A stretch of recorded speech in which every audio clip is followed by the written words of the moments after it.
Alam niyo na po ba ang gagawin niyo sa May 10? Well, kung medyo hindi pa, sagot namin kayo. Ito po inyong mga do's and don'ts. Ayan po. Tandaan, mula alas 7 ng umaga hanggang alas 6 ng hapon lamang ang oras ng botohan. Sa araw ng botohan, gumawa ng sariling listahan ng mga iboboto bago pumunta sa presinto. Pumunta sa presinto kung saan kayo nakarehistrong bumoto. Bago pumasok sa inyong presinto, tignan muna ang inyong pangalan sa computerized voters list na nakapaskil sa labas ng kwarto para matiyak na tama ang papasukang presinto. Tandaan ang inyong numero base sa listahan. Magpakilala sa Chairman ng Board of Elections Inspector o BEI na nakatalaga sa inyong presinto. Kapag natiyak na nila ang inyong pagkakakilanlan, ay bibigyan kayo ng balota na nakapaloob sa ballot secrecy folder.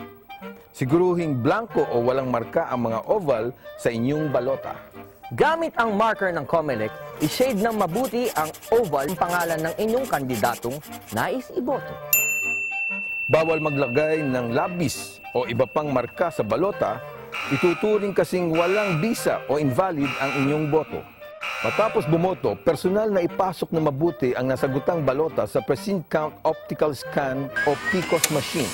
Diretso sa loob ng ballot box ang inyong balota.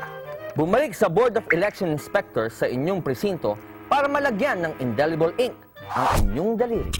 This has been your host, I'm Maverick. Only Ariel with a capital A Para sa pagbabago 2010. Aksyon sa eleksyon. only